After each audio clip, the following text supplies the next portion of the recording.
Reduction और oxidation को एक बार हम properly, I'll take around 5-7 minutes to teach you this, then we come to Faraday's. Reduction को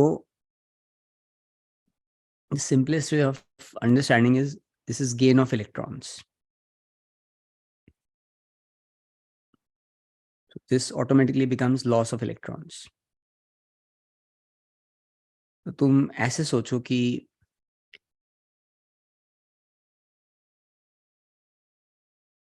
मेरे पास Cu2+ है, अब उसने 2 इलेक्ट्रॉन गेन किए और Cu बन गया. This will be categorized as reduction. ठीक है.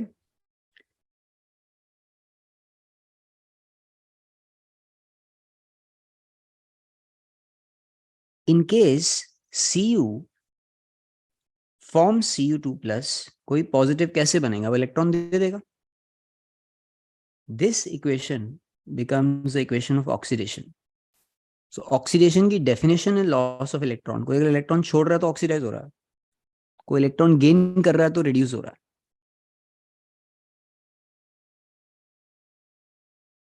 इसका दूसरा डेफिनेशन जो तुम्हें आना चाहिए, अगर ऑक्सीडेशन नंबर इंक्रीज हो रहा है, I'll put it on the side, अगर ऑक्सीडेशन नंबर इंक्रीज हो रहा है तो ऑक्सीडेशन, अगर ऑक्सीडेशन नंबर डिक्रीज हो रहा है तो रिडक्शन. ऑक्सीडेशन नंबर, अगर आयन है तो सीधा चार्ज है, इसका ऑक्सीडेशन नंबर +2 है, यहाँ पे इसका ऑक्सीडेशन नंबर 0 है.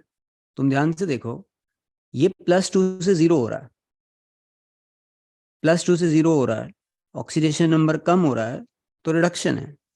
ये 0 से ऑब्वियसली +2 हो रहा है, बढ़ रहा है, तो ये क्या हो जाएगा? कम हो रहा है तो रिडक्शन है, बढ़ रहा है तो ऑक्सीडेशन है. या ये याद कर लो, gain of electron is called reduction, loss of electron is called oxidation. ये तुम्हें आना चाहिए रिडॉक्स से related chapter electrochemistry. Let's say if I write this equation, MnO4 minus Mn2+ बना रहा है. अगर इससे ये फॉर्म हो रहा होगा, this will be categorized as oxidation or reduction. MnO4 minus अगर Mn2+ बन रहा है, how will you categorize this? Oxidation or reduction? Reduction. Reduction. इसमें Mn का ऑक्सीडेशन नंबर तुम निकालोगे, O को -2 लेना होता है. जिसको भी हल्का भी कंफ्यूजन है ऑक्सीडेशन नंबर निकालने का, if you want I can send you the video. O को -2 लो, पैरोक्साइड तुम्हें आएगा नहीं, O को -2 लो बस. Mn का ऑक्सीडेशन नंबर नहीं पता, X.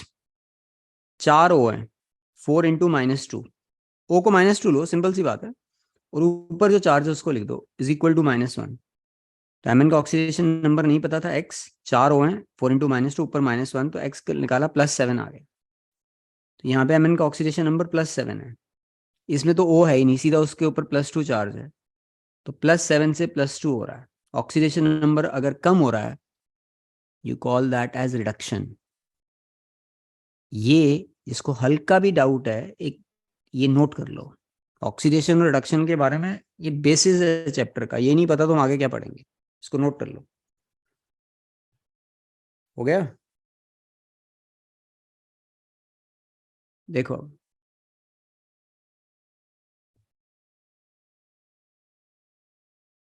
तीन मेन टॉपिक हैं चैप्टर के, कवरिंग दोस इन 3 डिफरेंट क्लासेस. अब सपोज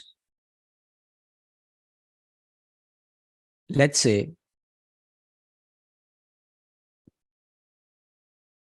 हमने मोल्टन NaCl लिया. मोल्टन का मतलब होता है जो मेल्ट किया हुआ है. मेल्ट इसलिए किया हुआ है ताकि आयंस मूव कर सकें. मोल्टन NaCl के अंदर ये आयनिक कंपाउंड है, Na+ होता है और Cl- होता है. अब कहीं नोट बना के लिखो एक चीज, एट कैथोड रिडक्शन हैपेंस. ये कभी गलत नहीं होगा केमिस्ट्री में। कैथोड पे हमेशा रिडक्शन होता है, हमेशा, हर बार, कोई भी सेल हो, at cathode you only have reduction.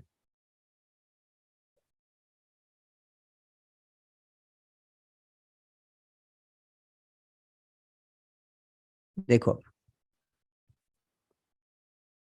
Molten NaCl लिया हमने, रिडक्शन क्या होता है?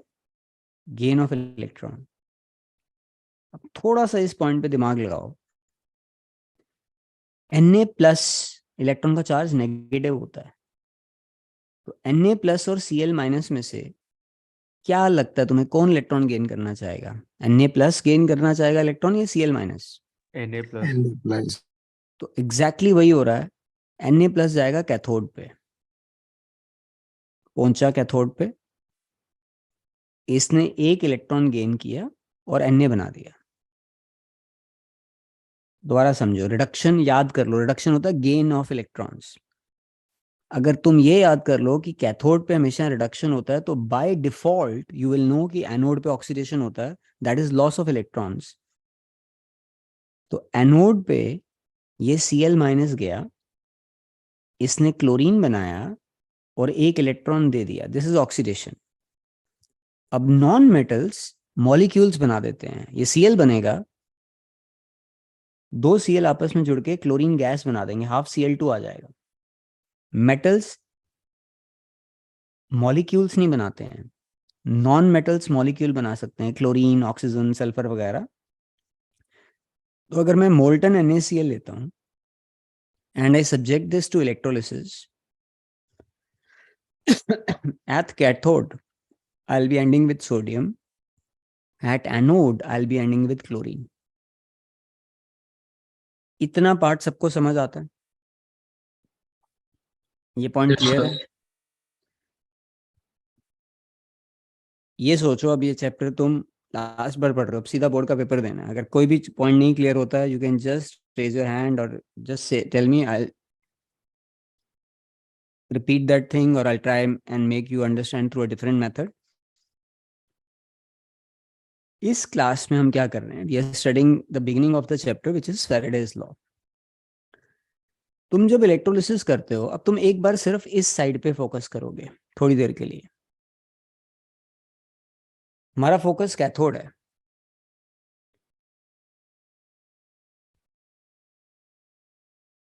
सोडियम जाके कैथोड पे डिपॉजिट हो जाता है।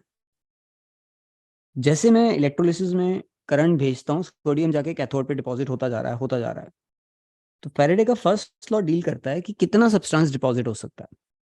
तुम ज्यादा चार्ज भेजोगे, तुमने सपोज 2 एम्पेयर करंट 5 मिनट के लिए भेज रहे हो, सिचुएशन नंबर ए, और सिचुएशन नंबर बी है कि तुम 4 एम्पेयर करंट 5 घंटे के लिए भेज रहे हो। ऑब्वियसली सेकेंड केस में तुम ज्यादा टाइम के लिए ज्यादा करंट भेजोगे तो ज्यादा सोडियम इकट्ठा हो जाएगा। तो फैराडे का फर्स्ट लॉ इलेक्ट्रोलिसिस से रिलेटेड ये है कि ज्यादा चार्ज अगर पास करोगे तो ज्यादा सब्सटेंस इकट्ठा होगा। इस पे जो क्वेश्चन आते हैं यूजुअली इजी आते हैं, but we will try the difficult ones also. But the premises और the basis is more is the quantity of charge that is being sent, more is the quantity of substance that is getting deposited or liberated at an electrode। That is Faraday's first law, which is absolutely logical। Book में definition लिखा हुआ है, वो तुम पढ़ सकते हो।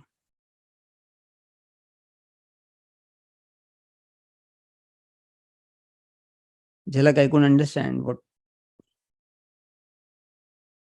Message. Okay, देखो,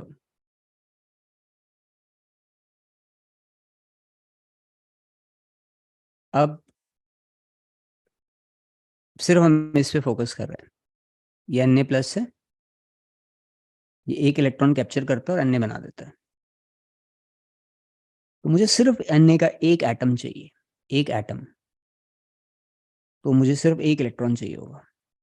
इसके आगे नंबर लगे हो, देखो ये कोफिशिएंट 1 है, कुछ नहीं लिखते तो 1 होता है, ये 1 है, और इसके आगे भी 1 है। अब मुझे अगर Na के 10 एटम चाहिए, तो मैं 10 इलेक्ट्रॉन पास करूंगा। ऐसे अगर मुझे Na के 6.02 into 10⁻23 एटम्स चाहिए तो मैं 6.02 into 10⁻23 इलेक्ट्रॉन्स पास करूंगा। Actually this is happening in the ratio 1:1। अब ये 6.02 into 10⁻23 को बोलते हैं 1 मोल। तो अगर तुम्हें 1 मोल Na चाहिए, तुम 1 मोल इलेक्ट्रॉन को पास करोगे। 1 मोल Na का जो किसी 1 मोल का मास होता है उसको बोलते हैं एटॉमिक मास। Na का एटॉमिक मास 23 होता है। तो 23 ग्राम 1 मोल Na का मास है। इसको 23 ग्राम के लिए मुझे 1 मोल इलेक्ट्रॉन पास करने होते हैं। अब फिजिक्स में तुमने पढ़ा क्वांटाइजेशन ऑफ चार्ज। एक इलेक्ट्रॉन का चार्ज होता है 1.6 इन 10⁻−19 कूलम। इसको तुमने मल्टीप्लाई कर दिया 6.02 into 10⁻23 के साथ, तो 1 मोल इलेक्ट्रॉन का चार्ज आ जाएगा। That quantity of charge is called 1 Faraday. That is 96500 coulomb. उसको अप्रॉक्स करके ये लिखते हैं, this quantity of charge is called 1 Faraday. तो मैं अब इस पूरी इक्वेशन को देख के, जो मैंने इसके नीचे लिखा है, तुमने ये पूरी स्टोरी नहीं लिखनी है, ये तुम्हें मैं समझा रहा हूं। Na के 1 मोल के लिए मुझे 1 फैराडे चार्ज पास करना पड़ रहा है, क्योंकि 1 मोल इलेक्ट्रॉन पास करूंगा तो 1 मोल इलेक्ट्रॉन पे कितना चार्ज होता है, 1 इलेक्ट्रॉन पे इतना चार्ज होता है, मोल ये मल्टीप्लाई कर दो अप्रोक्सीमेटली 96500 आ जाएगा। इसको 1 फैराडे बुलाते हैं। जैसे Na प्लस है, मैग्नीशियम 2 प्लस होता है। ये 2 प्लस है, दिमाग लगाओ, ये 2 प्लस है। इसको डिपॉजिट करने के लिए 1 इलेक्ट्रॉन के बस का नहीं है, I have to put 2 electrons, तब जाके कहीं Mg बनेगा। तो अगर Mg का मुझे 1 एटम चाहिए तो मुझे 1 इलेक्ट्रॉन नहीं चाहिए, 2 इलेक्ट्रॉन चाहिए, क्योंकि इसका चार्ज 2 प्लस होता है, Na का चार्ज +1 होता है। तो यहाँ पे 2 इलेक्ट्रॉन मैंने पास किए। तो अगर इसका 1 मोल चाहिए तो मुझे 2 मोल इलेक्ट्रॉन चाहिए होंगे। 2 मोल इलेक्ट्रॉन का मतलब उस पर चार्ज होगा 2 फैराडे, 2 into 96500 कूलम। और 1 मोल मैग्नीशियम का मास पेपर में दिए होते हैं, वो 24 ग्राम्स होता है। तुम अब ये इस और इस एग्जाम्पल को तुम देखते हो, तुम्हें ये समझ आता है अलग अलग मेटल के आयंस को अपने चार्ज की वजह से अलग अलग नंबर ऑफ इलेक्ट्रॉन्स चाहिए होंगे डिपॉजिट होने के लिए, वो उसके चार्ज पे डिपेंड करेगा। और if you know oxidation number well, then the topic becomes very simple.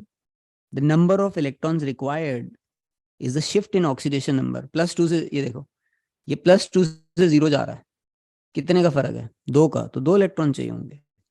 ये +1 से 0 पे जा रहा है, कितने का फर्क है, 1 का, तो 1 इलेक्ट्रॉन। जो ऑक्सीडेशन नंबर में चेंज है उतने इलेक्ट्रॉन चाहिए होंगे। दोनों केस में हमने रिडक्शन पढ़ा है। अब ये जो सामने एग्जाम्पल लिखा है, ये सबको समझ आता है? जल्दी यस नो करो। Yes okay. Yes sir. तो अगर एल्यूमिनियम 3+ है तो ये कितने इलेक्ट्रॉन गेन करके Al बनाएगा, 3। एल्यूमिनियम का एटॉमिक मास 27 होता है। तो 27 ग्राम एल्यूमिनियम पाने के लिए मुझे कितने चार्ज पास करना पड़ेगा इसमें से, जल्दी बोलो। 3 sir. 3 into 96500 coulomb. This quantity of charge is 3 faraday. 3 faraday pass करोगे तो तुम ये लिख के कर रहे हो, तुम ऐसे भी कर सकते हो, ये +3 और ये 0 है, इनका फर्क है, 3 फैराडे चाहिए होंगे। ठीक है। अब इस पे क्वेश्चन कैसे आएंगे एग्जाम में? I start with the simplest question, you don't have to give me all the answers, just try and understand. अगर इसके आसपास कोई क्वेश्चन आ जाए, गलत नहीं होना चाहिए एग्जाम में। बिल्कुल हम शुरू से कर रहे हैं chapter, I don't need any prior knowledge. तुम अब ध्यान से समझो इसको। तुम्हें देते हैं 4 amperes of current is passed through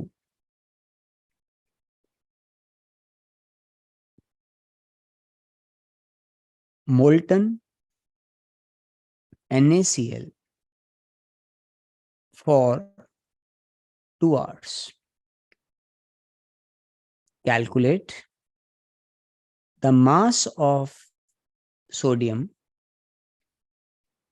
which will be collected at cathode. Now, how do you solve this? सबसे पहले, with your basic knowledge of chemistry, you should know कि सोडियम Na+ होता है. 12th में वो ये नहीं बताएंगे कि सोडियम क्या होता है. यहाँ पे वैसे लिखा हुआ है NaCl, तो उससे पता चल जाता है Cl-1 है तो सोडियम +1 होगा. मैग्नीशियम है तो +2 होगा. वो तुम्हें आना चाहिए. तो Na+ एक इलेक्ट्रॉन गेन करके Na बना रहा है. सबसे पहले एग्जाम में इक्वेशन लिख दो और अब अपना ये दिमाग लगाओ कि इसके 1 मोल को पाने के लिए मुझे 1 मोल इलेक्ट्रॉन चाहिए होंगे. इसके आगे बच्चा 1 लिखा हुआ है.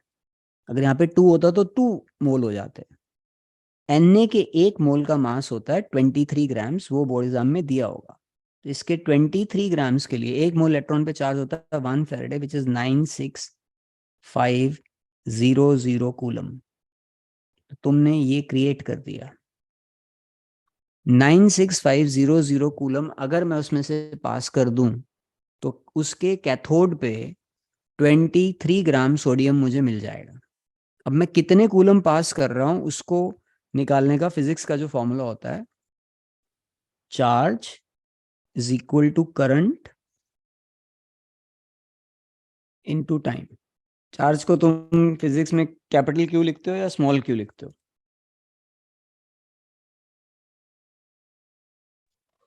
जनरली क्या लिखते हो? सॉरी, सर स्मॉल क्यू लिखते हैं. Small q. Okay, let's take small q. 4 ampere. Time seconds में होता है हमेशा ऐसा यूनिट. 2 आवर्स तो इंटू 2, 1 आवर में होते हैं 3600 सेकेंड्स.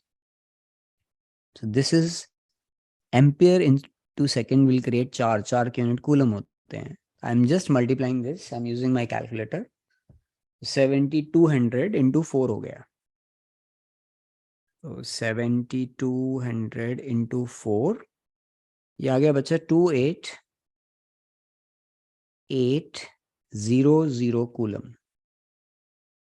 तो तुमने इतना चार्ज पास किया. तुम जब इसको शीट पे कर रहे हो एग्जाम में, क्लियरली 2 हिस्सों में शीट को डिवाइड कर दो.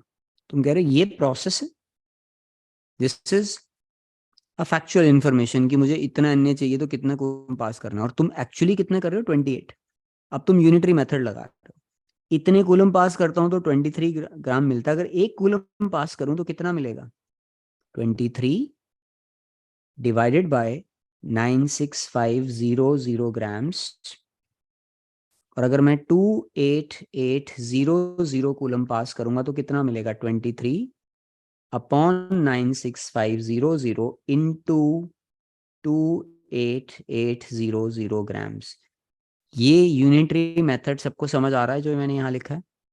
किया हुआ आप लोगों ने? Yes sir. ओके. ये मैं कैलकुलेट कर रहा हूँ. Just using my calculator. 23 से मैंने इसको मल्टीप्लाई कर दिया and now I divide this with 96500. ये आ गया 6.864 ग्राम्स. तो मोल्टन NaCl में से अगर तुम 2 घंटे के लिए 4 एम्पियर का करंट पास करोगे, you will end up with 6.864 grams of sodium. And you have to know that the sodium metals are collected at cathode. Metal positive होते हैं, वो इलेक्ट्रॉन गेन करेंगे तो डिपॉजिट होंगे. इलेक्ट्रॉन गेन करना reduction होता है. रिडक्शन कहाँ होता है? कैथोड पे. तो कैथोड पे मिलेगा सोडियम. अब ये आंसर सबको समझ आया है? Yes, no? Yes yes sir. Class की Yes, शीट sir. तुम्हें मिल जाएगी. ठीक है, हर चीज नोट करने की जरूरत नहीं, समझने की कोशिश करो. हर चैप्टर में दोबारा पढ़ा रहा हूँ. ठीक है, तुम अगर पेशेंटली सुनोगे तो भी याद होना शुरू हो जाएगा. अब तुम्हारे पे डिपेंड करता है. और ये वाली क्लासेस जो होंगी, मेरा रिक्वेस्ट है कि तुम नोट कर लो इसका timing. These classes will be Monday, Wednesday, Friday, Sunday. These 4 days in week and 10-10 to roughly 11:40 depending on the topic. 11:30 11:40 आई, जब तुम थक जाओगे तो बंद कर देंगे. ये तो हमारा पीएम में क्लासेस हैं और रेगुलर क्लासेस हमारी कंटिन्यू कर रहे हैं इवनिंग में. दीज आर जो डाउट्स भी पूछने होंगे तो जो इस बैच के बच्चे हो तुम अलग, तुम्हें पास कोड आ जाएगा 6:30 या 5:30, तुम उसमें अपने डाउट्स क्लियर कर सकते हो. इसमें मैं पूरा कोर्स अब एक बार पूरा कराना चाहता हूँ so that students who are not serious initially should be able to do it. ये टाइम नोट कर लेना, क्लासेस का टाइम मैंने लिख दिया. अब संडे को नेक्स्ट क्लास है हमारी. अब नेक्स्ट क्वेश्चन मैं सॉल्व करता हूँ एक, उसके बाद हम एक बोर्ड एग्जाम का क्वेश्चन करते हैं. पहले मैं नेक्स्ट क्वेश्चन कर लेता हूँ एक. Question number 2.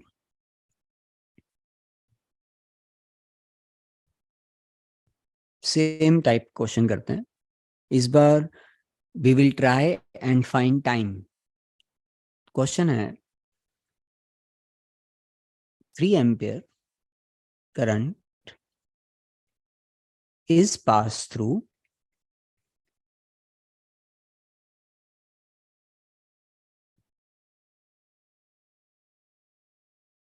molten MgSO4 and 6.4 grams of Mg is collected at cathode.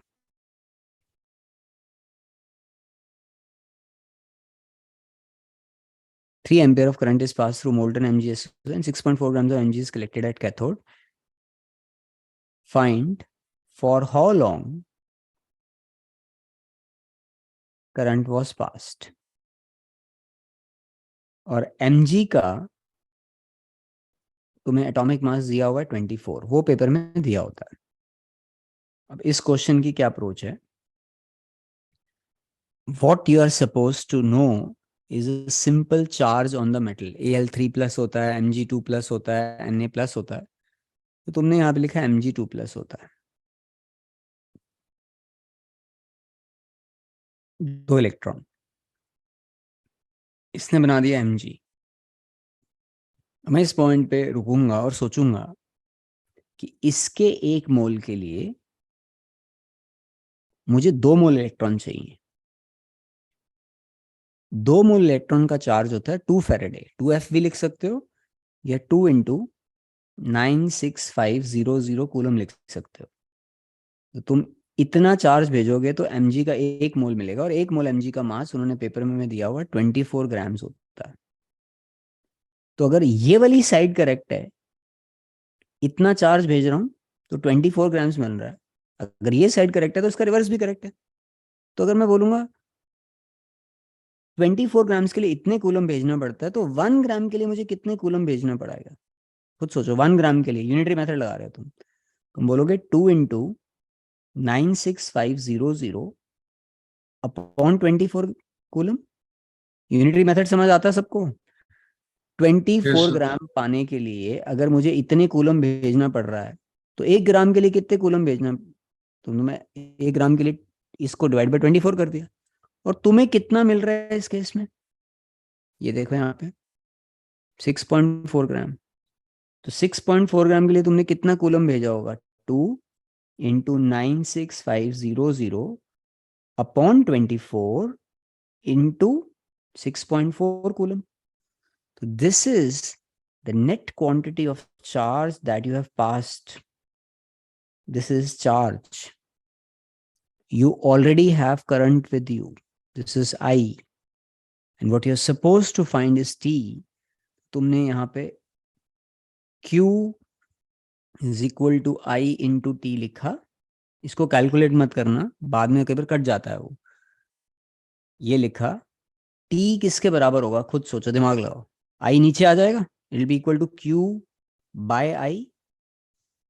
तो T will be equal to Q. Q की वैल्यू मैंने पुट की 2 × 96500 into 6.4 divided by 24 और I की वैल्यू मैंने पुट कर दी 3.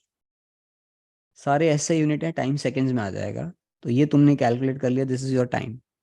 अब तुम्हें ये पॉइंट समझ आ रहा है जो लिखा है यहाँ पे? Yes, sir. Anybody with any question, feel free to ask me. It is a matter of your entire future. तुम्हारा नंबर नहीं कटना चाहिए, तुम ध्यान से देखो इसको. कोई डाउट है बोलो, दोबारा रिपीट करना, मैं कर देता हूँ. सर वो Q अपॉन I होना चाहिए, तो 3 इसके पूरे के डिवाइड में आना चाहिए ना. पूरे के डिवाइड कर ले, उससे क्या फर्क पड़ेगा? सर उससे फिर डिवाइड. 3 ऊपर जाना चाहिए. It is not a very good question for a class 12 student. एक काम करते हैं, मैं इसको कैलकुलेट कर दूं. ठीक है, कर दिया मैंने कैलकुलेट. ये सोच x है, तो ये चीज क्या है पूरी, दिमाग लगा. ये क्या होगा? x. x को किससे डिवाइड करेगा? 3 से डिवाइड करेगा ना, मल्टीप्लाई कर देगा क्या? आ रहा है समझ? Yes sir. हाँ, that's not a very good question. दिमाग लगा कर, मैथ्स में फेल हो जाएगा. डिवाइड ही होगा वो. ये तू कैलकुलेट नहीं कर रहा, अपनी सुस्ती यहाँ पे कर रहे हो, कैलकुलेट नहीं कर रहे हो, तो मल्टीप्लाई थोड़ा कर दोगे उसको. ये चीज कैलकुलेट करनी थी, हमने नहीं की. इससे 3 को डिवाइड करना है, तो मैं डिवाइड ही करूंगा ना, ऊपर मल्टीप्लाई थोड़ा कर दूंगा उसको. तो तुम्हारा आंसर आता है बच्चे 1715.5 सेकेंड्स. और एक इंपॉर्टेंट चीज, कुछ बच्चे ये इस टाइप के क्वेश्चन बड़ी बार आया बोर्ड एग्जाम में. कुछ बच्चे ना ज्यादा दिमाग लगाते हैं वहां पे. मैं इतने सेकंड्स को लिखूं, मैं इसको आवर्स में चेंज कर दूं. टाइम का एस सही यूनिट है सेकंड्स. पूछेंगे तो चेंज करना, नहीं तो सेकंड में आंसर देना, जो मर्जी आ रहा हो. Nobody can challenge your S सही यूनिट्स. अब ये वाला क्वेश्चन सबको समझ आ रहा है? जल्दी यस नो करो. Yes, sir. Yes, sir. Yes, sir. आकृति, तेरा मेरा आंसर मैच क्यों नहीं कर रहा है? कैलकुलेशन है. एक बार चेक कर, मेरी कोई गलती तो नहीं की, मैंने गलत बटन दबा दी? नहीं चेक सर, कर. मैंने 3 से मल्टीप्लाई. अच्छा, अब मैं इस फैराडे का सेकंड लॉ बता रहा हूँ. बिल्कुल पेशेंटली सुनना, वो ज्यादा इंपॉर्टेंट है. फिर हम 2-3 बोर्ड एग्जाम के क्वेश्चन करेंगे और तुम लोग करोगे क्वेश्चन, तुमसे होंगे क्वेश्चंस. अब फैराडे ने सेकंड लॉ दिया, which is very logical. It is based on a simple fact that all metal ions don't have same mass / they may not have same charge also. तो हम क्या कर रहे हैं, हम जिस चीज में इलेक्ट्रोलिसिस करते हैं उसको बोलते हैं इलेक्ट्रोलिटिक सेल. बड़ा क्लियर टर्म है, इलेक्ट्रोलिटिक. जहां इलेक्ट्रोलिसिस कर रहे हो सेल का नाम होता है इलेक्ट्रोलिटिक सेल. तो तुमने क्या किया, तुमने अलग अलग इलेक्ट्रोलिटिक सेल्स को सीरीज में लगा दिया. अब फिजिक्स में तुम कर चुके हो, I think, series and parallel. For a class 12 student you must know what is connecting something in series और पैरेलल. तो हमने सीरीज में कनेक्ट कर दिया इलेक्ट्रोलिटिक सेल्स को, विच primarily will look like this. When you connect them in series,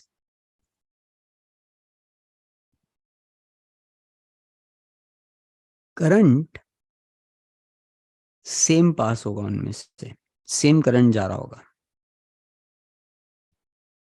suppose पहले वाले में मैंने NaCl लिया, दूसरे वाले में मैंने MgSO4 लिया, और तीसरे वाले में मैंने Al2O3 लिया. जो पहले वाले में आयन होगा वो Na+ है, जो दूसरे वाले में आयन है वो Mg2+ है, और जो तीसरे वाले में आयन है वो Al3+ है. कुछ बच्चों को 2 लिखने से कंफ्यूजन हो जाता है. ये टूट जाएगा.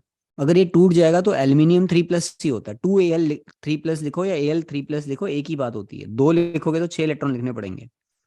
तो इसमें Al3+ के आयन है. पहले वाले को अगर मुझे डिपॉजिट करना है तो मुझे सिर्फ 1 इलेक्ट्रॉन चाहिए होता है, उस पर चार्ज +1 है. मैग्नीशियम को डिपॉजिट करना है तो मुझे 2 इलेक्ट्रॉन चाहिए, और एल्यूमिनियम को डिपॉजिट करना है तो मुझे 3 इलेक्ट्रॉन चाहिए, which I think is pretty logical because they have different charges. तो अब ये फैराडे का सेकंड लॉ है.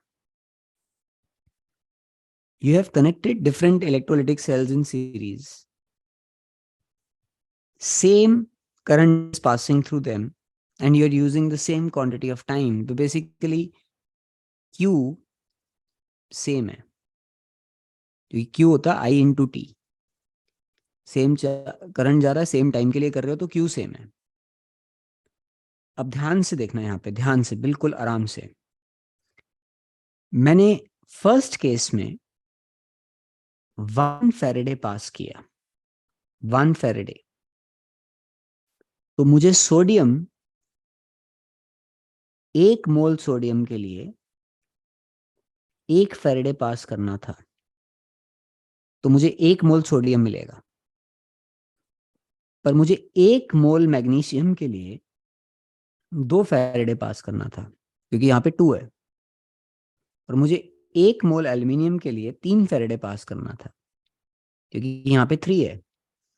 अगर मैंने 1 फैरेडे पास किया, मुझे 1 मोल सोडियम मिलेगा। 1 मोल सोडियम का मास होता है 23 ग्राम्स। मुझे 2 फैरेडे पे 1 मोल मैग्नीशियम मिलता है। अगर मैं 1 फैरेडे पास करूँ तो मुझे आधा मोल मिलेगा उसका। मैग्नीशियम के 1 मोल का मास होता है 24, तुम्हें 24 नहीं मिलेगा, 2 फैरेडे पे 1 मोल मिलता है। तुम कितना पास कर रहे हो? 1 फैरेडे। तो मैग्नीशियम तुम्हें मिलेगा 24, इसका मास होता है 24, 24 का आधा हो गया 12 ग्राम्स। इसका मास होता है 23, एल्यूमिनियम का मास होता है 27। अब ये मुझे बता दो कि एल्यूमिनियम कितना मिलेगा। सामने स्क्रीन पे देखो और सोचो एल्यूमिनियम कितना मिलेगा। 9 grams. 9 ग्राम। 9 grams.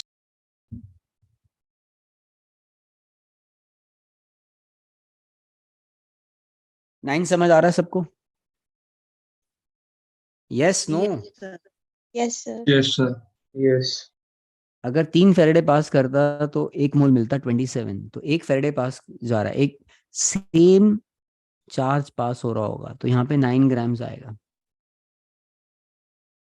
अब तुमने 1 फैरेडे नहीं पास किया, तुमने 10 फैरेडे पास कर दिया, तो ये 230 हो जाएगा, ये 120 हो जाएगा, ये 90 हो जाएगा। तुम कभी भी ये रेशियो चेंज नहीं कर सकोगे अगर ये तीनों है।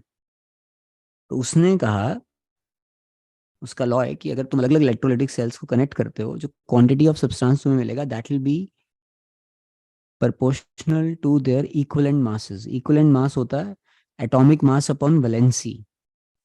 ये 23, इसकी वैलेंसी 1 है, इसका चार्ज 1 होता है। This will be 24 divide by 2, इसकी चार्ज 2 होता है।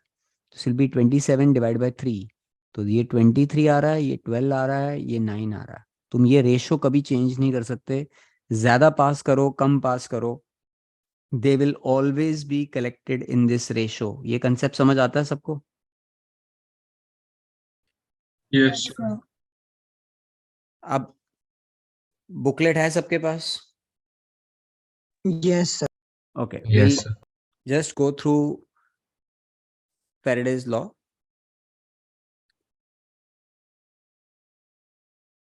I'm just opening the booklet, give me a minute.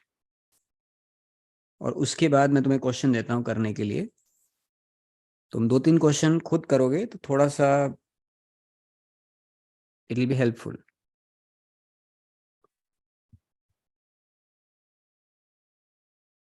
इसमें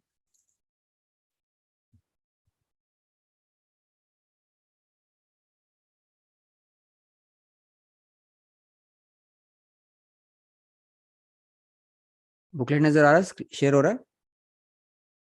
Yes, sir. Okay. Yes, sir.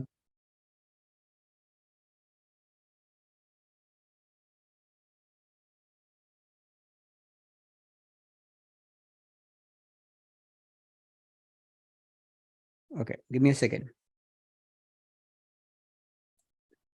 ये इलेक्ट्रोलिसिस लिखा हुआ है, ये पूरी स्टोरी जो है, अगर एक एटम है तो एक इलेक्ट्रॉन 5 है तो 5, ऐसे मैंने पूरा ये लिखा है। अब ये फैराडे का फर्स्ट लॉ है। एक बार आराम से, टेक 1 मिनट, एक बार इसको आराम से पढ़ो।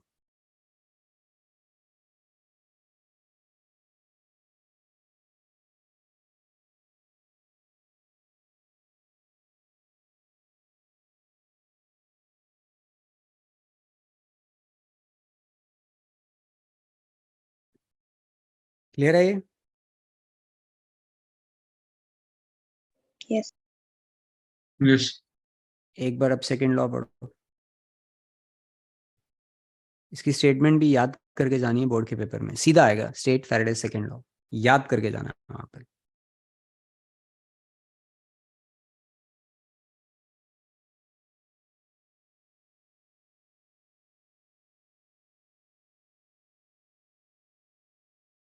तो में से कोई मैच देख रहा है?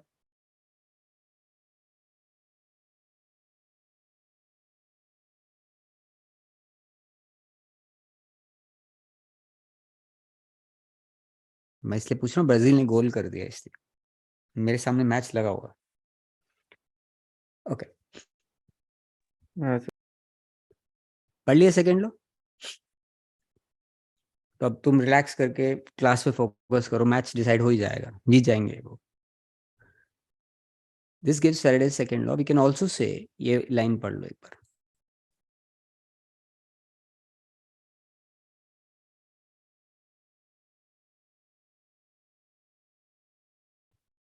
ओके, अब हम क्या करेंगे, मैं सीधा वो क्वेश्चन पे जा रहा हूँ जो एनसीईआरटी का है। इसका जो थर्ड क्वेश्चन है, मेरा बनाया हुआ क्वेश्चन ही एनसीईआरटी का है, बोर्ड एग्जाम में आया हुआ है। जिन्होंने किया हुआ है तुम लोग दोबारा करोगे, 2 बार किया हुआ है तो तीसरी बार you have to do it on your own. मैं तुम्हें सब कुछ इसमें, I am just giving you the information, ठीक है? एक बार रीड कर लो थर्ड क्वेश्चन।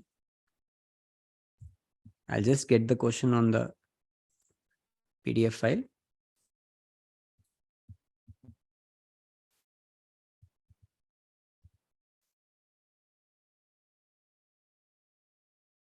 इसमें तुम्हें निकल का मास चाहिए होगा। निकल का मास तुम 58.7 ले लो, निकल का मास दिया होगा बोर्ड एग्जाम में।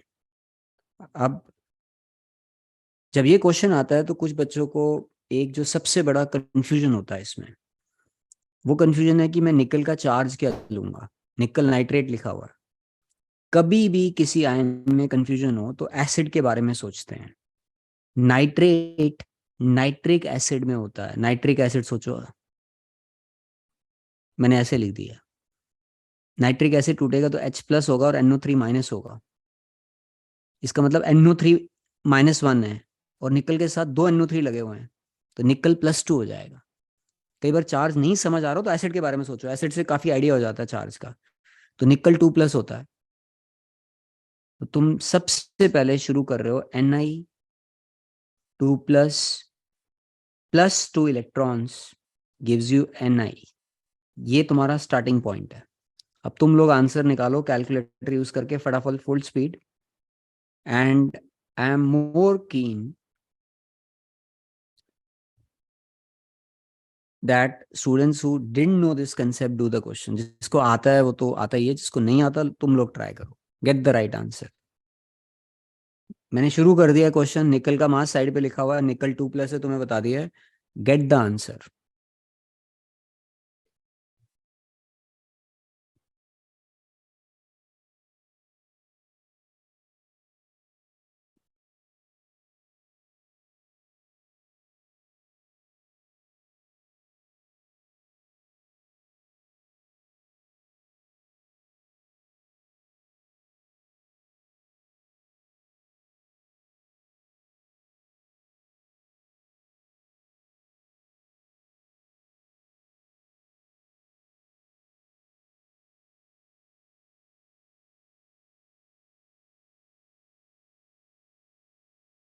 हो रहा है?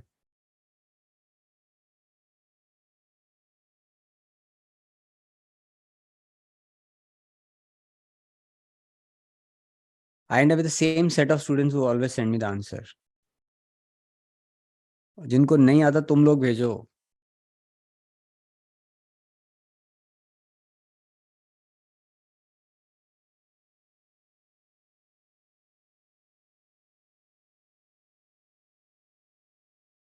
देखो इधर,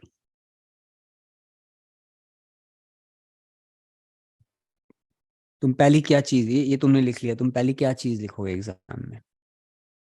तो यू जस्ट से इसके 1 मोल के लिए कितने फेरेड है?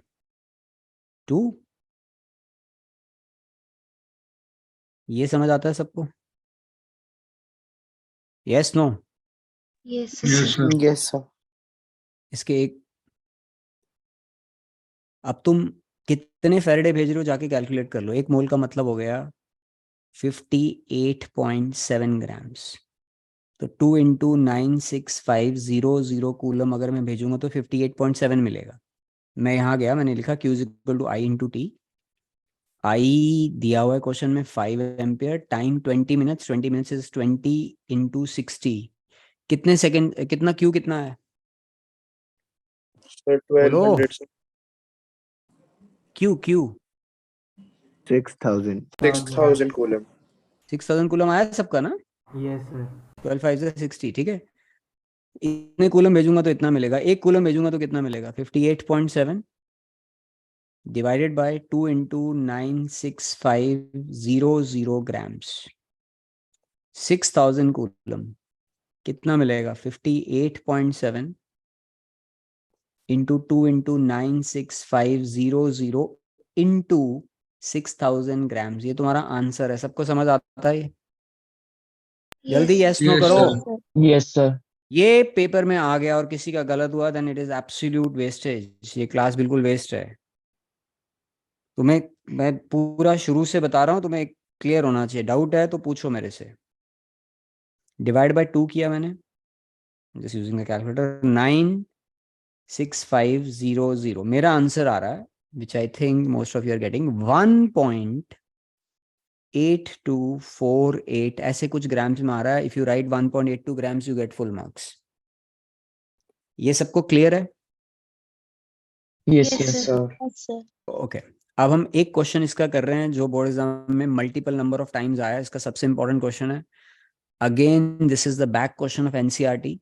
ये क्वेश्चन मैं पूरा सॉल्व कर रहा हूं, तुमने इसको समझना है, तुम इससे नेक्स्ट वाला करोगे। और उसके बाद एक पॉइंट रहता है एवोल्यूशन ऑफ अ गैस वाला। उस पॉइंट में बहुत बच्चे गलत करते हैं कि कितना गैस इवॉल्व होगा। वो क्वेश्चन, उस टाइप के क्वेश्चन में थोड़ी देर बाद बता रहा हूँ क्योंकि थोड़े से मुश्किल है। इससे पहले हम क्वेश्चन पढ़ लो जरा। ये तब तक मैं स्क्रीन पे लेके जा रहा हूँ, तुम क्वेश्चन रीड करो।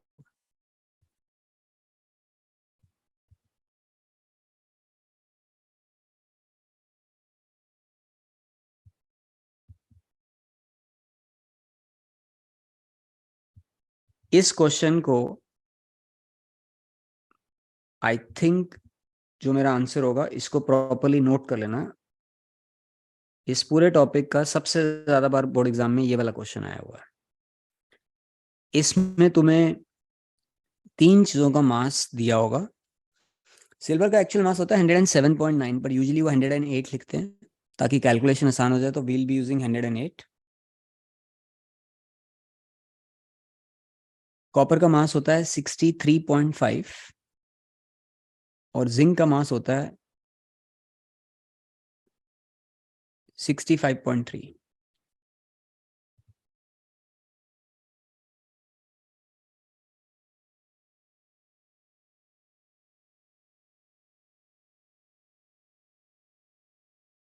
ये 3 मास है।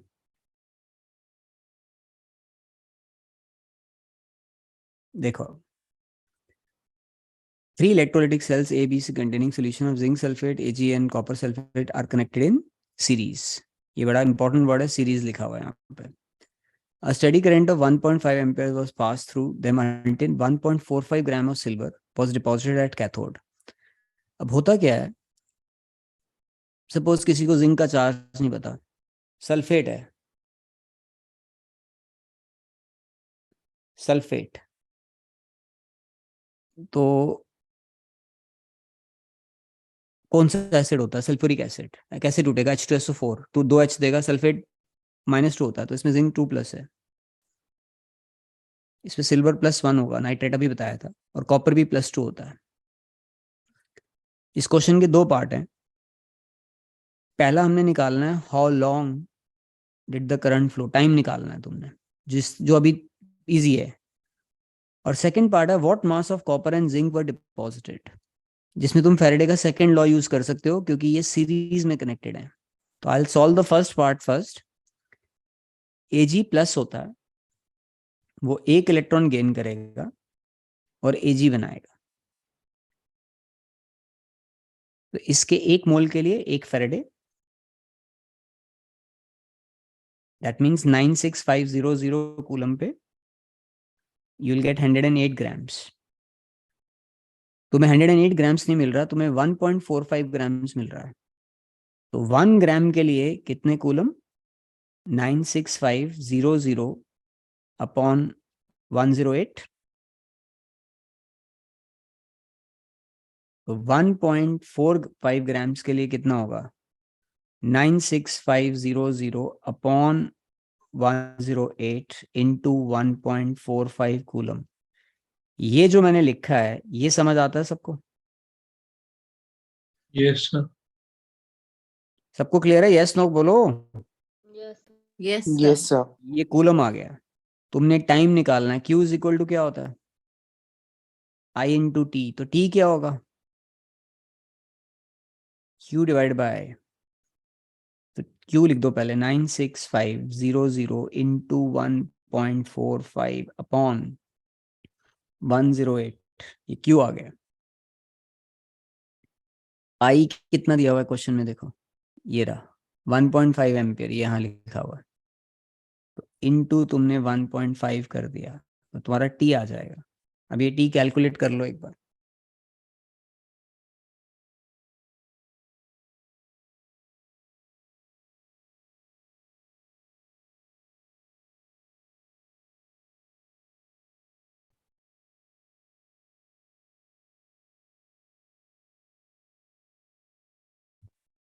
So this is 96500 into 1.45 divided by 108 further divided by 1.5। ये तुम्हारा आंसर आया है 863.73 सेकेंड्स। ये फर्स्ट पार्ट का आंसर क्लियर है सबको? How long did the current flow, तुम्हारा आंसर है 863.73 सेकेंड्स। इसको मिनट में कुछ कहीं चेंज करने की जरूरत नहीं, दिस इज कंप्लीट आंसर। अब what mass of copper and zinc were deposited? ये तीनों इलेक्ट्रोलिटिक सेल ये ऐसे कनेक्टेड हैं सीरीज में, तो इनमें से सेम करंट पास हो रहा होगा। Ag प्लस 1 इलेक्ट्रॉन चाहिए होता है इसको, कॉपर 2 प्लस 2 इलेक्ट्रॉन चाहिए होंगे, और Zn2 प्लस को भी 2 इलेक्ट्रॉन चाहिए होंगे।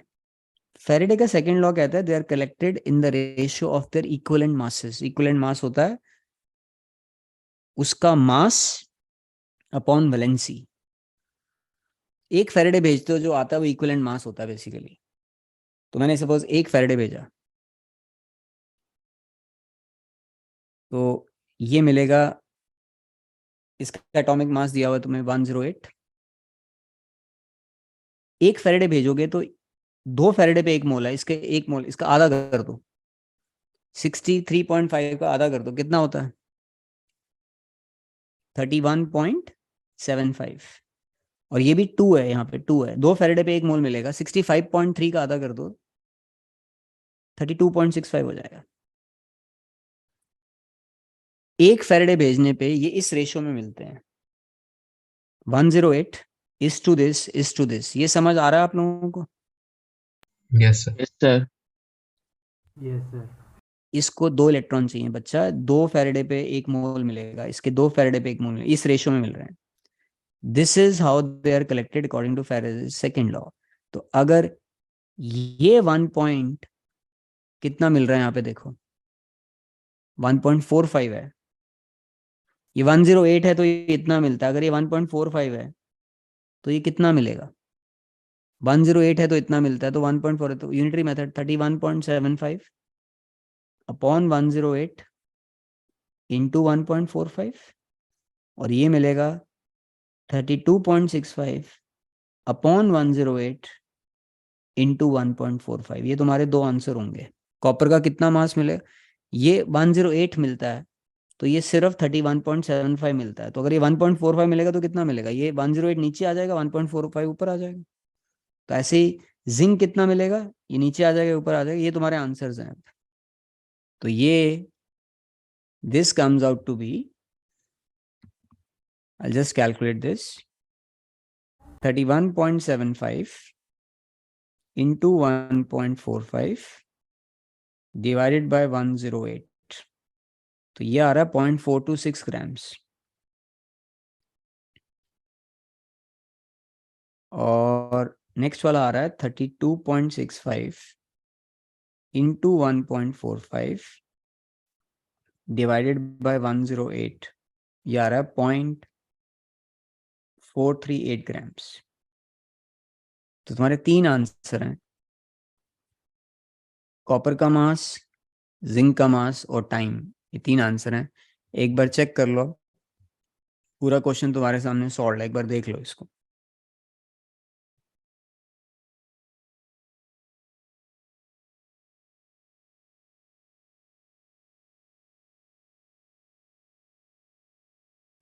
सर एक बार सेकंड पार्ट दोबारा बता दो। सेकंड पार्ट में तुमने फैराडे का सेकंड लॉ यूज किया। अलग अलग सब्सटेंसेस जब सीरीज में कनेक्टेड होते हैं, they will be collected in the ratio of their equivalent masses. यहाँ पे देखो, यहाँ पे एक बार ये यहाँ पे लिखा था,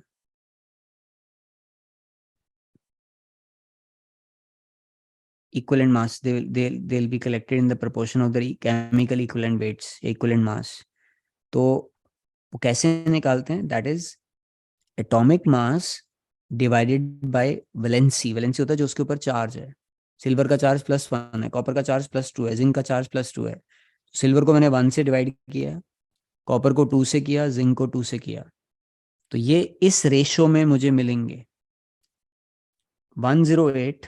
अब ये मैथ्स का सिंपल सा question, 108 is to 31.75 is to 32.65 है, ये रेशियो है। तो अगर ये 108 नहीं है, ये 1.45 है, तो सेकंड वाला ये कितना हो जाएगा? तुम बोलोगे 108 नीचे आ जाएगा। और ये आ रहा है समझ? Yes sir.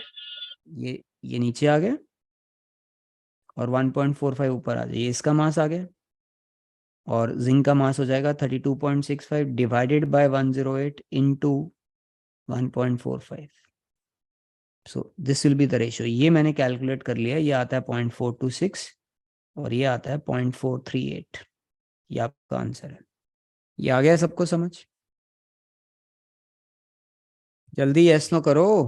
Yes Yes, sir. sir. Yes, sir.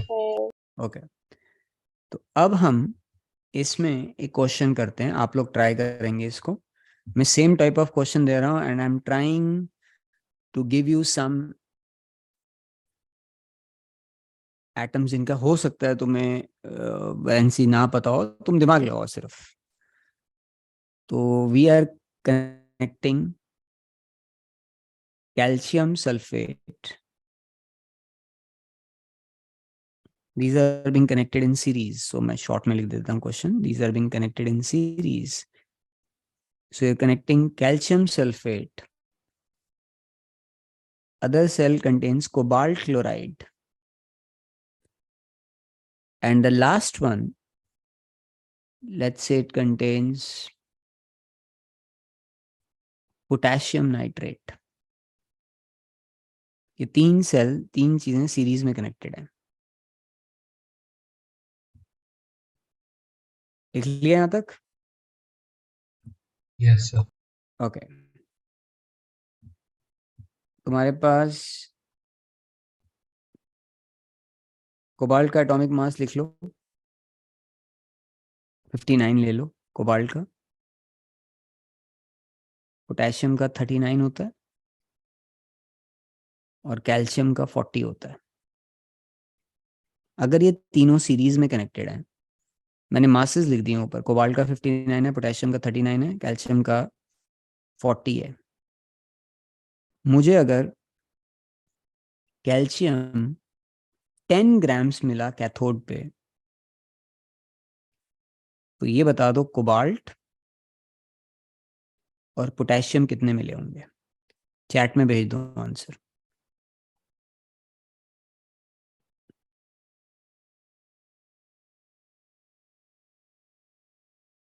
Bhavya कुछ रिपीट करना था? I didn't see the message, I am sorry. तो भाई रिपीट करिए जो भी आपने लास्ट बोला है। मास निकालना है सिर्फ। कैल्शियम अगर 10 ग्राम्स मिल रहा है कैथोड पे, तो बाकी दोनों कितने मिलेंगे? ओके सर, वो मुझे कुछ और लगा था 10 ग्राम्स के लिए। Okay.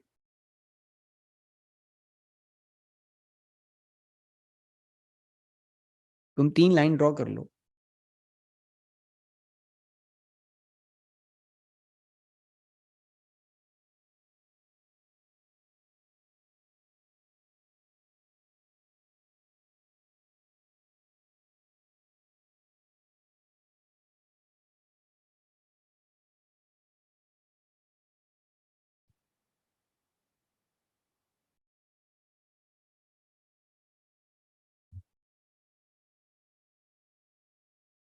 यू हैव, आ रहा है किसी का? नहीं हो रहा?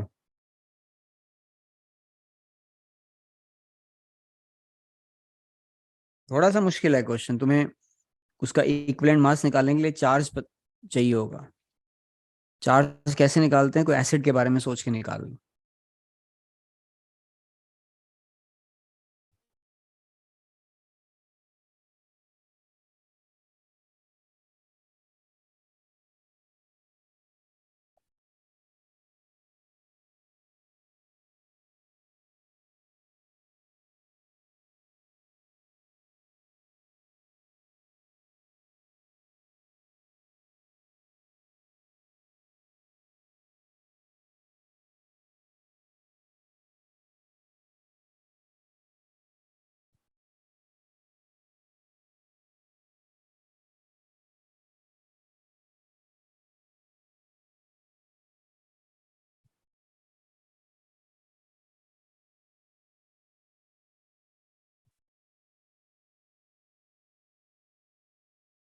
भव्या तुम, भव्या चड्डा, तुम जो कर रहे हो डिवाइडेड बाय 40, बच्चा इक्विवेलेंट मास पहले निकालना उसका, इंटू 10 कर रहे हो, इक्विवेलेंट मास ही नहीं निकाला तूने।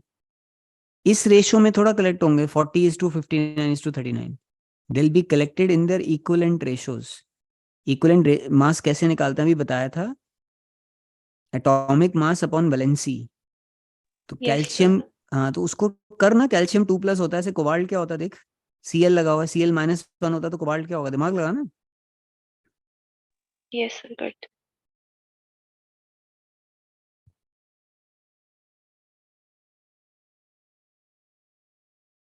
पर अलग अलग आ रहे हैं भाई तुम लोगों के answer. I am baffled by that fact. इसमें इतना क्या मुश्किल है? सच में तुम लोग मूर्ख हो। अरे दोबारा सुनो, इक्विवेलेंट मास कैसे निकालते? तुम चार्ज तो निकालोगे। Cl का चार्ज नहीं पता तो HCl सोचो, HCl। नाइट्रेट का चार्ज नहीं पता तो नाइट्रिक एसिड सोचो। NO3-1 होता है तो पोटेशियम +1 हो जाएगा। अब इक्विवेलेंट मास देखो इधर, सल्फेट -2 होता है, कैल्शियम का मास 40 है, इसका चार्ज होता है +2, वो उसकी वैलेंसी भी होती है, इसकी वैलेंसी है +3, इसकी है +1, तो 40 को 2 से डिवाइड कर दो, ये 20 आ जाएगा। 59 को 3 से डिवाइड कर दो, और 39 को 1 से डिवाइड कर दो। ये इनके इक्विवेलेंट मास हैं, ये इस रेशियो में कलेक्ट हो रहे होंगे। बात समझ आ रही है? तो they are collected in the ratio 20:, ये कैल्शियम है, कोबाल्ट होगा 59/3, पोटेशियम होगा 39। तो अगर ये 10 है, 20 अगर ये होता तो ये होता, ये फैराडे का सेकंड लॉ यूज करा हमने। When different substances are connected in series, they are collected in the ratio of their equivalent masses. ये ऐसे।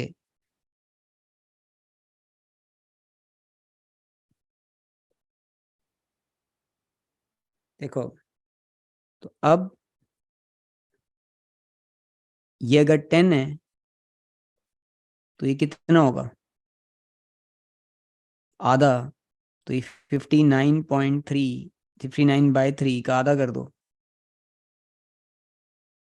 ये हो जाएगा 39 का आधा। हमारा आंसर आ रहा है ये सिंपल सा क्वेश्चन है, इतना मुश्किल तुम बना देते हो हर चीज को। 59 डिवाइड बाय 6 कर दो, 9.8 9.83 आ रहा है। 19.5 ये तुम्हारे दो आंसर होने चाहिए ग्राम्स में। एक आंसर ये है और एक आंसर ये है। ये शुड बी योर आंसर्स।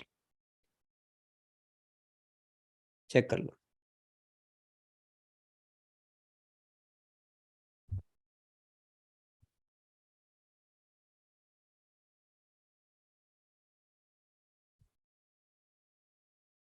ये आ गया समझ? सर एग्जाम में भी इसी तरह से लिखना है? लिखने की चिंता मत कर दो, लिखना इंग्लिश का पेपर थोड़ा होना है वहाँ पे। जो लिख रहे हो सबको समझ आ ही जाएगा जो लिखोगे तो।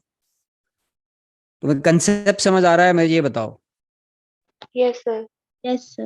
जो लिखना है that is very secondary and a very small thing for us science में। ऐसे लिख के आ रहे हो, जो जिसको केमिस्ट्री आती है उसको पूरा समझ आ रहा है तुमने क्या लिखा हुआ। और ज्यादातर लोगों की फेवरेट टीम हार गई है, ब्राजील हार गया है। तो देखो अब, सर पेनल्टीज दुख ले हो ली। रहा है सर। दुख ये खुशी होनी चाहिए, क्रोएशिया जीता है। मैं क्रोएशिया क्यों सपोर्ट कर रहा था? पार्टी गलत तो है।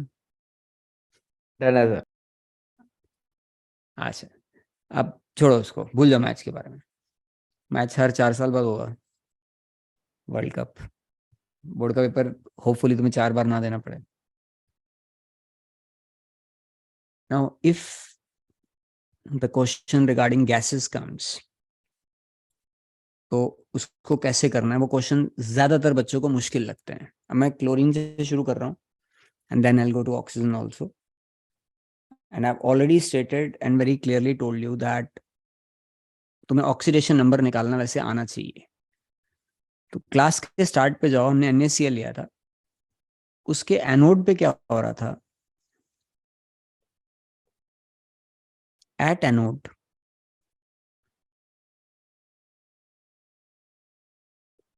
Cl माइनस Cl बना रहा था और एक इलेक्ट्रॉन दे रहा था। एनोड पे हमेशा ऑक्सीडेशन होता है। Oxidation is defined as loss of electron. This was what is happening at anode. अब ये Cl नॉन मेटल्स मॉलिक्यूल बना देते हैं, हाफ Cl2, ये गैस बन जाता है। अब एक 11th का कंसेप्ट है, किसी भी गैस का 1 मोल, 1 mole of any gas at STP stands for standard temperature, standard pressure, occupies a volume of 22.4 liters. ये तुम सीधा हर गैस के लिए यूज कर सकते हो। इसको नोट करना है तो कर लो। 1 mole of any gas at STP occupies a volume of 22.4 liters। ml में लिखोगे तो 22400 ml हो जाएगा। कोई भी गैस हो वो इतना वॉल्यूम ऑक्यूपाई करेगा, 1 मोल उसका STP पे। अब ये इक्वेशन मैंने लिखी, इसका पूरी इक्वेशन लिखी। Cl माइनस हाफ Cl2 बना रहा है, ऐसे लिखा। तो मुझे यहाँ पे क्लोरीन गैस ये Cl2 इसका आधा मोल मिल रहा है। और मैंने चार्ज जो पास किया होगा वो सेम है, इलेक्ट्रॉन यहाँ पे 1 है। देखो ये 1 मोल है, तो मुझे ये हाफ मोल मिल रहा है। हाफ देखो, हाफ मोल। 1 मोल इलेक्ट्रॉन पे कितना चार्ज होता है? 1 फैराडे, 96500। किसी भी गैस का 1 मोल STP पे ऑक्यूपाई करता है 22.4 लीटर। तो आधा मोल कितना करेगा? 22.4 का आधा कितना होता है? 11.2। तो अगर मैं इतने कूलम पास करूंगा तो मुझे 11.2 लीटर मिलेगा। ये बात समझने की कोशिश करो। मैं अगर इतने कूलम पास कर रहा हूँ मुझे 11.2 मिलेगा। अब मैं तुम्हें बोलूं सेम क्वेश्चन कि मैं 4 एम्पियर का करंट पास कर रहा हूँ 3 घंटे के लिए, बताओ ये कितना फॉर्म होगा? बता दोगे तुम? तो वे कंसेप्ट समझ आना चाहिए।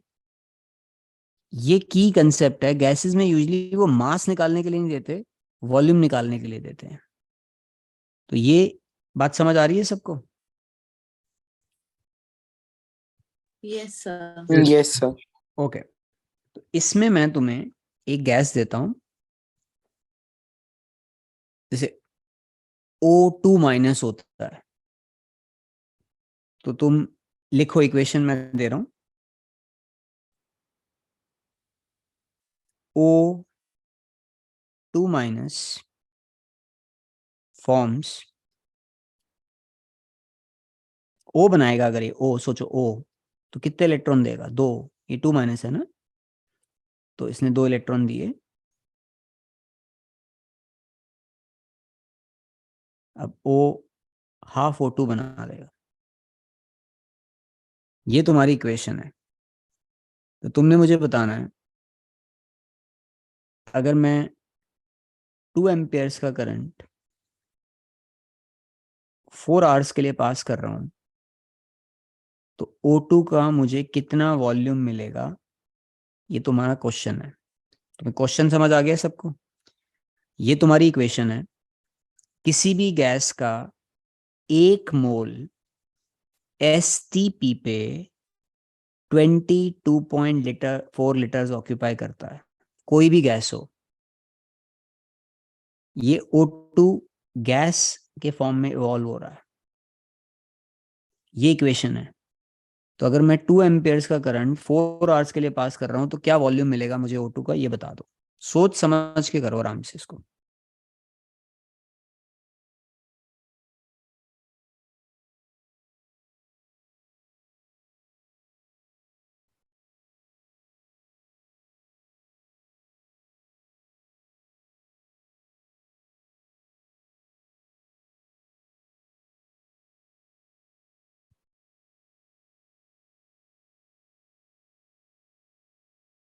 दिमाग लगाओ, गलती नहीं होनी चाहिए, एक ही बार आंसर देना और करेक्ट होना चाहिए।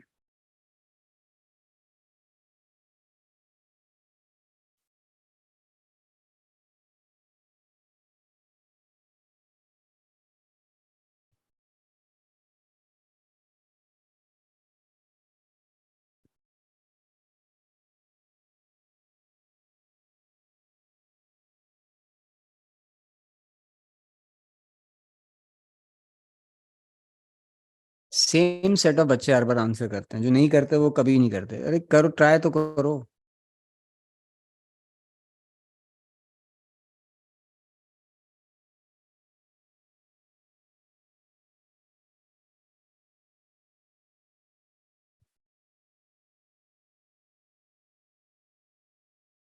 तुम सिर्फ मुझे रेशो बता सकते हो, इसके नीचे में क्या रेशो लिखूंगा?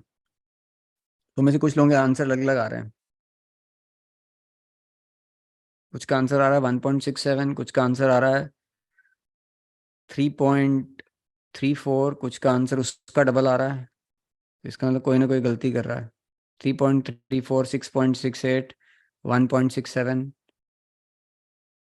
तुमने करना क्या है लॉजिकली, मोल्स लिखो, उसमें ज्यादा दिमाग नहीं लगाना पड़ता है। यहाँ पे 2 लिखा हुआ है, 2 क्लियर, 2 लिखा हुआ है, तो यहाँ पे 2 मोल लिख दो। यहाँ पे इसके आगे क्लियर हाफ है, तो यहाँ पे हाफ मोल लिख दो। 2 मोल इलेक्ट्रॉन्स पे कितना चार्ज होगा? 2 फैरेडे, ये लिख दिया। हाफ मोल, किसी भी गैस का 1 मोल अगर 22.4 लीटर ऑक्यूपाई करता है, तो हाफ मोल कितना होगा? इसका आधा कितना होता है? 11.2। 11.2। हो गया क्वेश्चन बस। ये इस रेशो में ये अगर इतना पास करूंगा तो 11.2 मिलेगा। मैं कितना पास कर रहा हूँ मैं यहाँ जाके निकाल लेता हूँ। Q is equal to I into t होता है, कई बार कर चुके हैं आज की क्लास में हम। आई तुम्हें दिया हुआ है 2 एम्पेयर, 4 आवर्स में कितने सेकेंड्स होंगे? 4 इंटू 3600। ये कितना आता है? Q निकाला है किसी ने? कितना आ रहा है? 28800. सॉरी, 28800. 28800 आ रहा है। Yes, sir. 28800 कूलम। तो तुमने इतना पास किया तो इतना है। अगर तुम 1 कूलम पास करोगे तो कितना मिलेगा? 11.2 डिवाइडेड बाय 2 इंटू 96500 लीटर्स। तो अगर तुम 28800 कूलम यूनिटरी मेथड लगा रहे हैं तो पास करोगे तो कितना मिलेगा 11.2 अपॉन 2 इंटू 96500 इंटू 28800 लीटर्स। ये तुम्हारा आंसर है। This should be your answer. I am just calculating this.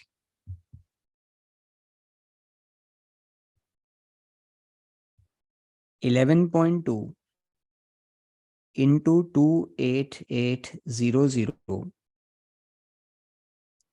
divided by 96500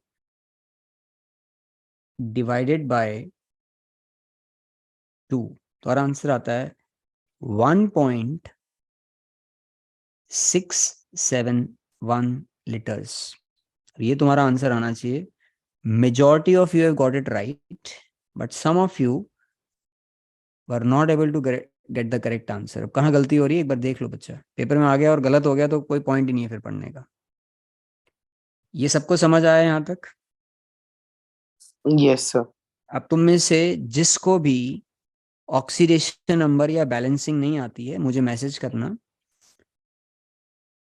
जैसे इसका एक क्वेश्चन मैं बता देता हूँ, खत्म है। उसके बाद ये टॉपिक छोटा है, क्लास खत्म है। लास्ट चीज बता रहा हूँ मैं, will and the class.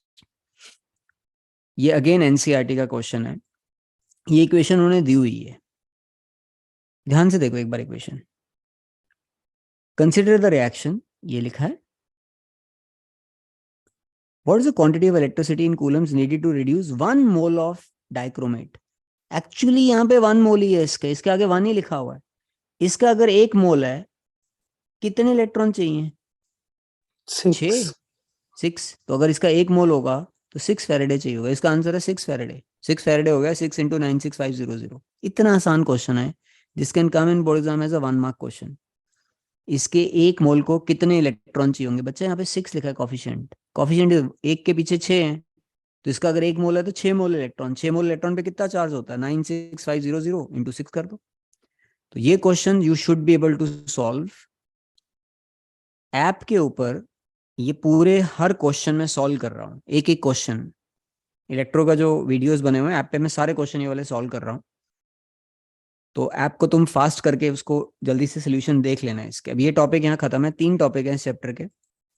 Next class that will be on Sunday, I will talk about molar conductivity, alpha, Ka, जो ये वाला टॉपिक है मोलर कंडक्टिविटी या कंडक्टिविटी से रिलेटेड, ये वाला portion. This entire thing will be covered on Sunday. Sunday the class will be on same time 10:10 पे। और अब तुम ये वाला टॉपिक एक बार रिवाइज कर लेना, और बैलेंसिंग ऑफ इक्वेशंस तुम्हें आना चाहिए। जिसको नहीं आता I will send you the videos, और ऐप पे भी हैं वो वीडियो। ठीक है, क्लियर है सबको? Yes sir. Okay then, good night. Take care. Bye. Thank you sir. Thank you, sir. Thank you, sir. Take care. Thank you, Bye. sir. Good night.